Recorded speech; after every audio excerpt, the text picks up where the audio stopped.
이전 영상을 보고 현명한 선택을 하셨나요? 안 보셨다면 먼저 보시는 걸 권장합니다.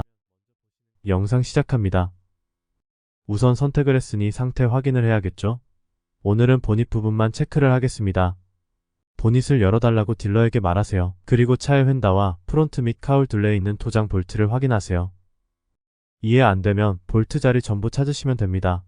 그 볼트들이 돌린 흔적이 있는지 찾으세요. 이게 중고차를 보는 기본 중의 기본입니다. 돌린 흔적이 보이면 초보자들도 아 이거구나 하고 바로 느낍니다.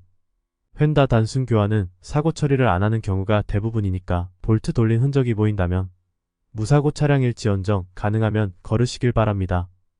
당연히 딜러는 무사고 단순 교환이라고 우깁니다.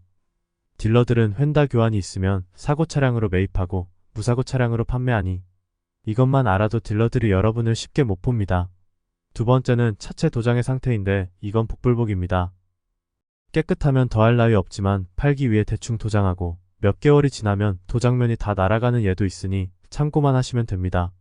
외관보다 엔진이 더 중요하다는 것만 기억하세요. 도장면이야 긁혀도 되지만 사고차를 구매하면 조기 폐차를 시킬 수도 있으니까요. 세 번째는 내부에 뭔가 이상한 게 달렸다 싶으면 걸으시길 바랍니다. 10중 8구 튜닝한 차량입니다. 특히 뚜껑 부위 말고 다른 곳에서 다양한 색깔이 보이거나 뭔가 특이하게 생겼으면 의심부터 하시고 딜러에게 물어보세요. 순정이 아니고 전차주분이 관리를 잘하기 위해 달았다고 하면 차를 팔려고 하는 거니 100% 걸으세요. 이런 차들은 나중에 수리비 폭탄 맞습니다.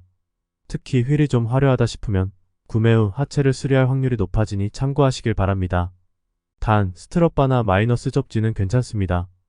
네 번째, 후레쉬를 켜세요. 눈에 보이는 검은색 고무를 다 자세히 보세요. 조금이라도 찢어진 게 보이면 구매 후 여러분이 수리해야 하는 부품입니다. 가격을 물어보시고 감당할 자신이 있으면 그 차를 선택하시면 됩니다. 어차피 전구나 배터리 등은 소모품이라 확인을 안 하셔도 되고요. 오늘은 보닛 부분만 점검해봤습니다. 결론을 말씀드리면 볼트 자리를 반드시 확인하시고요. 내부나 휠이 화려하다면 신중히 선택하시고 후레쉬를 켜고 고무 부분들이 찢어진지 자세히 봐야 합니다. 이게 오늘 영상의 핵심입니다.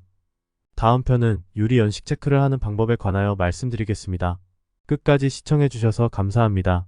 이상 네리엘이었습니다.